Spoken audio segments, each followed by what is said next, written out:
guitar video. I'm Josh, and it's Technique Telecaster Tuesday. So I wanted to talk a little bit about what I've got going on in my practice routine this week.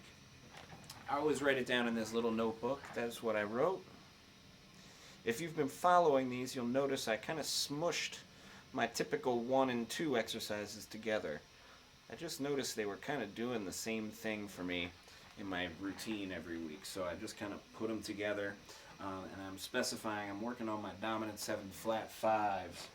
Just notice they need some work, so working on them. Second thing, I always do these as well, double harmonic majors, actually just spread voicings of any kind, but I'm doing them in double harmonic major keys, in sevenths, going up. I was doing them in triads over the last 2 weeks and feel pretty good about them, so I'm adding that 4th note in there. Then third thing and fourth thing I want to kind of talk about here for a second, blues and Bach, but also I have transcribe Shakti and John McLaughlin. I've been listening to that Shakti with John McLaughlin record since like high school, and I just love it, and it's always been a little bit sacred to me.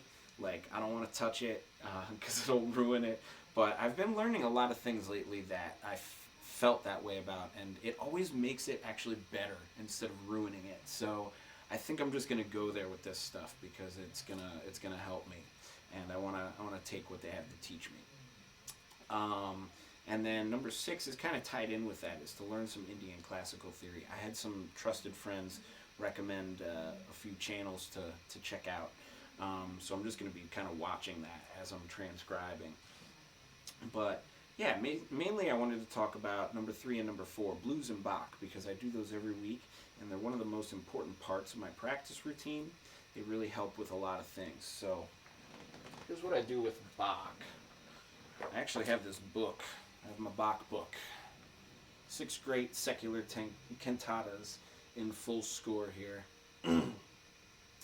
And anyways, yeah, I just flip to a random page, and like it says, it's a full score. So like this one's got flute, oboe, violin 1, violin 2, viola, and I'm not sure what Phoebus is.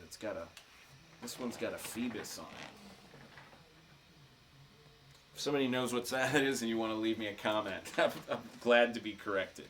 I honestly don't learn a lot of that stuff. Really, I just kind of learn like what's there, and I try to play it, like what's on the music. So, but that said, I'll flip to a random page and try and pick a few parts out, and I'll just go like one line, learn the melody, figure out how to play it, get really comfortable with it. Then I'll check out the second line and see how it relates to it, see how it's arranged, and see if I can play it at the same time. And it really helps like a lot with my like arranging skills for solo guitar and like things like that. And like, I don't know, Julian Lage talks a lot about like you can think of the instrument like the low section is kind of like your low brass or maybe low strings. It's your bass section over here, and then up here is kind of like your piccolos and your high strings. I don't know, obviously we don't go quite that register. A piano has a bigger register than a guitar does, but if you can kind of envision the instrument kind of more like that, then you get a lot more out of your solo playing, and you can arrange things in terms of like which register they're in. And just like in an orchestra, like you'll have the bass section will have a section, and your high strings section will have a section, and then they'll have interplay together. So to have like all of that like kind of arranged onto the neck of your instrument is a really, I think, important way to play, especially if you play like solo or if you play trio gigs. I find trio gigs and solo gigs are often really, really similar because you just have a lot of space that you have to fill in. And Bach stuff really just, it helps with that. So I find that to be important. And then the other thing is blues, and it's kind of actually for the same reason, but it's also just because there's so much of it to do. There's always something else to learn from it. So the main thing that I'm doing with it at the moment is I'm practicing like my phrasing And again, my guitar arranging. I kind of learned a long time ago that playing music, no matter what style it is, it's a lot about like what you leave out as opposed to what you leave in. So like resting in the correct place is really important. And even if you're just like playing chords, right? Like if I just do this for 4 minutes,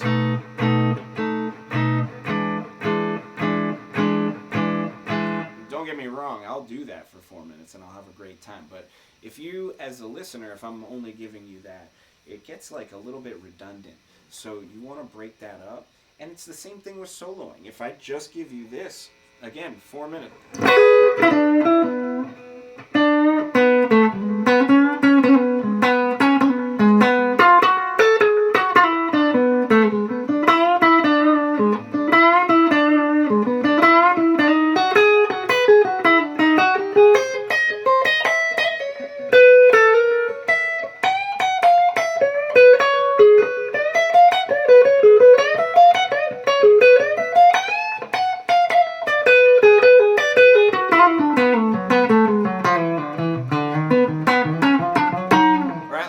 That even gets like redundant and boring because there's no break or no breath. There's no place to like really enjoy it. Whereas if you kind of figure out a way to do both at the same time, you know?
Better phrased and it's more like arranged. It sounds almost like maybe there's a second guitar player there, but it's just, the fact is like just putting low notes and high notes together and finding ways to play the chord progression instead of just soloing or instead of like just strumming is really, really healthy way to figure out how to play better.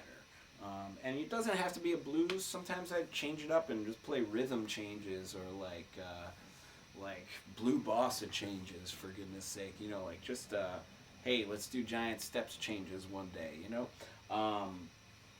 but like just anything that you can do to like take that philosophy kind of into account and play chords for yourself and like accompany your solos. Think of if you were soloing.